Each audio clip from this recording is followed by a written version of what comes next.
another one take video. Now, do you recognise this camera? This has been one of the most innovative cameras ever produced, and I can't believe it's taken me all this time to get my hands on one, but I finally have a nice version of the Olympus OM-1.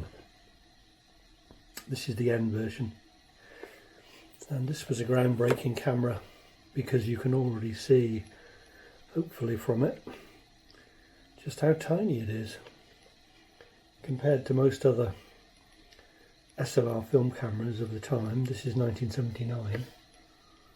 There was something a bit special about this one. They broke the mould and halved the mould by making it much more compact. This is 1979, as I said. The Nikon F's, F2 had led the way in SLRs, but they were quite heavy, bulky instruments, and this one dared to be different. With some fundamental design changes. You'll all be used to the shutter dial normally featuring up here. Not on this one, it's round here. It's actually built into the lens mount, so you actually are able to change both the aperture and the shutter whilst looking through the viewfinder. And that change in position of the shutter mechanism meant that the camera could be shorter and much more compact. So let's have a bit more of a detailed look. Top deck is the film winder, rewind. To the side of that is an on-off button, because this camera does have a built-in meter. It can be used manually. It's a mechanical operation, but there's the on-off button to allow you to operate a pretty accurate meter. We've got a hot shoe on top that is removable. There's a little knob here so that you can take this off if you want to. A lot of people do that. They don't like the look of the hot shoe. They think it disturbs the tidy lines of this camera. Next along we have the film speed dial, and that's in ASA, so everything from a 25 right up to 1600. That's quite an extensive range, isn't it, for this age? 1979, remember, not too many cameras were offering that at that time. Here is the wind-on mechanism and the threaded shutter. I think the film's wound on at the moment, or there's no film in it, but the shutter is wound on, so let's have a listen to what that shutter sounds like. Actually, no, I won't, because I do have a film in here. We're up to 10 shots, so oh, come on, let's waste a shot. Lens cap off. Not particularly bright today, so I'm going to have this at 2.8, and then here's my shutter speed control dial, and I'm going to whiz that right round to the minimum handheld of a 30th. If I now look through the viewfinder, I can see a lovely matched needle, and when I turn the camera on, that matched needle is just slightly overexposed, which is exactly where I want it to be. So let's have a look. You beauty. That should be perfect. Nice. So there's the wind on. Very easy, very smooth. The lens I've got on this one is a very tidy lens. This is the Zuiko Auto S. It is a 50mm and it is a 1.8. Gosh, this is a sharp lens. It really is. It's got the aperture ring on the outside, the front, and then here is a lovely, nice, very firm, very tactile focusing ring.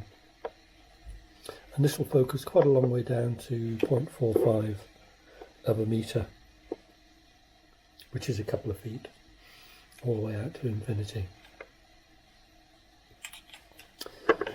So we have a self timer as well. Don't think it works on this one. You have a mirror lockup as well here. Here is the rewind button that you need to move across to the R designation when you're rewinding the film. On the other side there's a flash sync port. So removing the lens is quite easy. You have these two recesses here, two little dials, and we're just going to turn it to the left and off it comes. Look how tiny that lens is.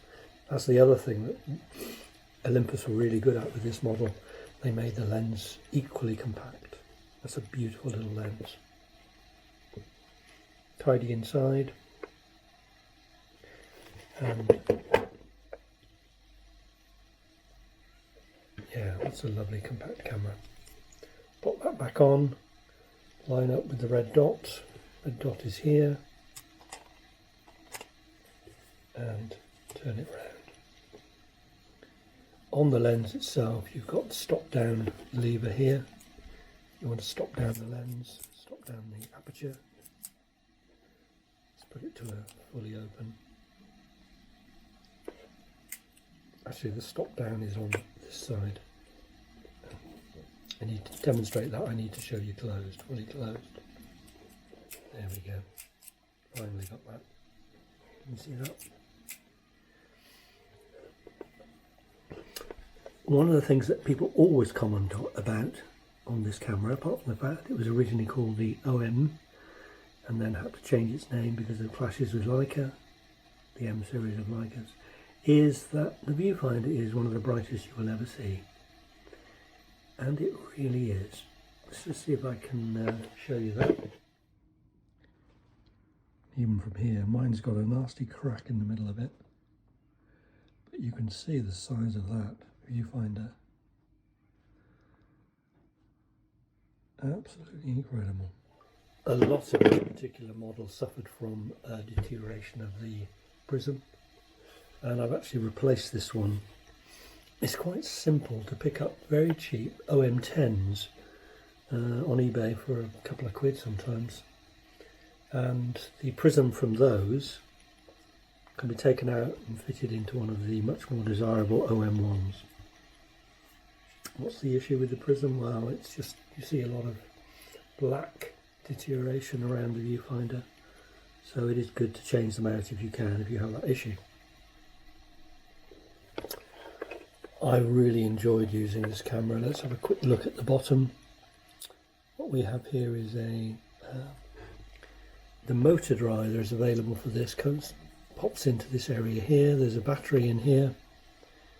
There is the tripod mount, and then these are more contacts for the motor drive.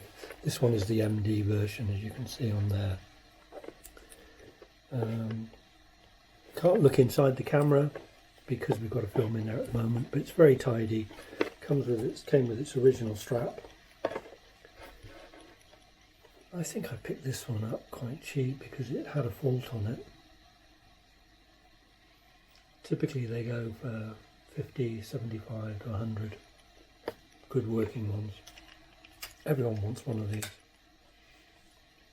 Pop it in a bag, take it away. Really simple camera. So I took it out in Gloucester, a variety of shots, including a quaint cricket match. Let's have a look at what the pictures came out like.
you.